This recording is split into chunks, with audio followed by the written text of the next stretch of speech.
Alright, can I say it's because of fate that brought me here, and this is why I get to know all of you. Otherwise, we won't be here together today, right? Okay. Yeah. Anyway, just aside. In fact, I would say China is a truly amazing country. Yeah, with delicious food and beautiful landscapes, definitely. Yeah. So in fact, I love travel a lot. I love travel. So I've been traveling to a lot of countries throughout my whole life, and I have never thought of coming to China before. It's just that in December 2017, one day I have a sudden thought coming to China, and I traveled to Beijing as a tourist. I spent like about 4 to 5 days there. In order to explore more, I think the best way is move out from my comfort zone in Malaysia, leave Malaysia and start to explore the world. So that's why this is my first targeted country, China.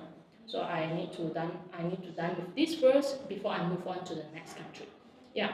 And the next reason is because of my main philosophy of life, whereby I keep telling myself these few words always, every moment, whereby never stop dreaming, never stop believing, never stop trying, and never stop learning. This is my philosophy of life.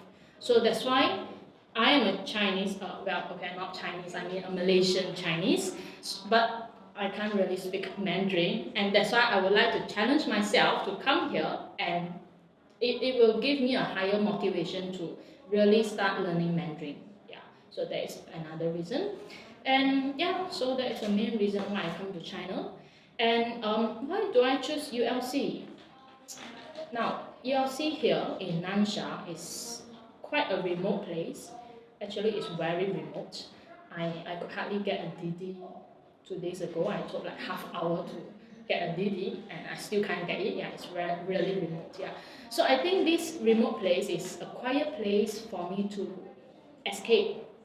It's a great escape from the hustle and bustle of the city life. You can never imagine how much time I spent last time just to be trapped in the traffic driving to work every day. It will take me about like 1 to 2 hours every day. So it's a very busy and hectic lifestyle. But here, UFC in Nansha is a remote place. Alright, yes, this is my first time to be this grade level coordinator. Giving advice to my students, I always tell them, it's just a way for me to guide them onto the right track. I can only guide them because I can't decide anything for them. In the end, it's still their own future. So it's just that make sure they are aware that there is no excuses, no explanations, no regrets. That's it. Yeah. And the next challenge is this is definitely communication problem because of language issue. Yeah. So that is the challenge here. Well, as I mentioned before, I am a Malaysian Chinese. So what is the reason I can't speak in Chinese? It's just because since young, I wasn't from a Chinese school. Yeah, so every subject I learned was in English. Everything in English, mathematics, science subject, everything in English. So that's why I can't speak in Chinese. I can't speak in Mandarin. But in fact, during my university years, I used to mingle around with some friends who are Chinese educated. So at that moment, I used to understand some simple Mandarin words. Yes, I can understand some. But after that, since I started working, I had less opportunity to speak in Mandarin. And throughout my teaching journey, I don't really need to speak in Mandarin. I can just teach my students in English, and they can understand it very well. And the students love to speak in Mandarin with me, just like all of you. Yeah, so they love to speak in Mandarin with me, but all the while I never do so to them. Until recently, because I already left Malaysia, I already left my previous college, but I'm still keeping in touch with my students, my ex-students, because to me, we are like friends. We are like friends, so we still keep in touch, and sometimes we will have video calling. And the moment we have video calling, they will start to speak a lot of Chinese, all this Mandarin with me. So probably this is how I learn. And yeah, they are willing to teach me words by words. Lots of teaching passion. I think they have great potential to be a teacher in future as well. Yeah. Another thing is I watch Hong Kong drama, TVB Hong Kong drama. Yes. So I with the English subtitles. So I start to learn that.